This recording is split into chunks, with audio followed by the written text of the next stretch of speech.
What's up, guys? It's Yusef from Property Opportunity and Profit, and got in not too long ago from one of my short-term rental properties, and had a pretty interesting day today. City flooded one of my basements, and of course, they don't want to take responsibility for it. But it is what it is in this business. You learn to pivot and roll, right? So that's what we're going to do. And I've already come up with a solution to the problem. But today, I want to talk to you guys about setting the expectations for your customers. And I just kind of put this conversation together because I just got off of two sales calls. One guy um, has some software, some AI stuff. He wants to talk to me about lead generation, and another call was based on some consultation stuff that I'm helping someone with. So, setting the expectations. So, for you new and blossoming business owners, I totally understand the eagerness that you guys have when you're getting into business or you're scaling your business. I get it. I totally know the excitement with that. I still get it now. I'm not at the point where I don't get excited about new customers. However, in the real estate wholesaling field, I'm not talking about the fix and flip or the buy and hold part of the strategy, but let's just talk about wholesaling for a second, or any other type of business that you may be involved in where you are interacting with clients, you're providing a service or product. It's important to set the expectations correctly. Now, what do I mean by that? What I mean by setting the expectations is that I was just telling a business associate who is a computer science engineer, that I can appreciate that he believes in his product. However, I think that many people who market their products, um, they push a little hard and they set the expectation for the customer incorrectly.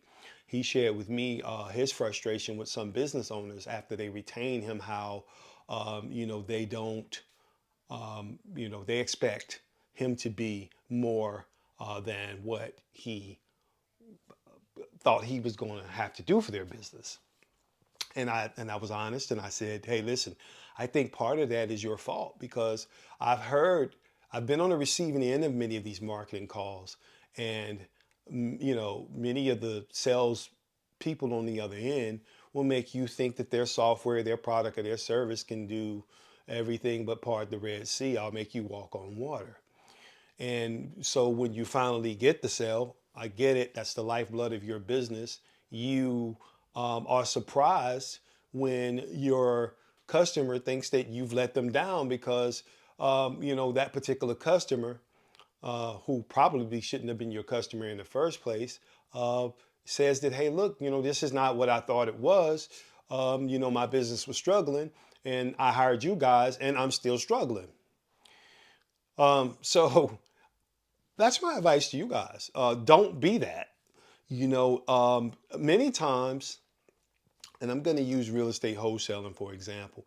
Many times, you should not even be the motivated buyer. I learned that from a mentor named Joe McCall. He says, make the customer sell you the house. And once I started moving from that premise, it took down a lot of the anxiety for me in getting deals under contract. Like if I go in it expecting a no, then you're not going to disappoint me. Here's what I do, here's what I can offer. Are you interested in selling your property? Or are you interested in even entertaining the conversation?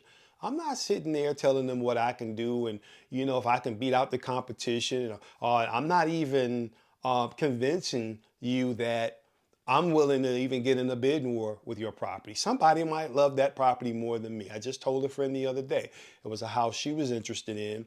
And I said, I never compete with retail buyers because they have some type of sentimental attachment most times that's going to probably cause them to ignore the numbers and buy it for some other reason because they like the way the kitchen is, or they like the color of the bathrooms, or they like the tub in the bathroom. I get that. That's going to be their forever home, or however long they're going to be there. And that's going to make them want the property for a different reason than I'm looking at the property. I am strictly looking at the numbers. Will this property serve the purpose that I need it to serve, and do the numbers work? I let the number tell the story. So that's my advice for you guys today. Don't be the motivated buyer. Don't set the expectations to make people think that you're there to serve, to sell, to solve all their problems. You're there to solve one problem, and you don't want to confuse any customer by thinking that you are solving multiple problems or you're going to do multiple things for them. Do one thing, make it clear. If it fits, it fits. If the customer's a good fit for what you're selling, fine. If they're not, fine. Be prepared to hear the no. Be prepared to move on to the next thing. I'm Yusuf for Property Opportunity and Profit.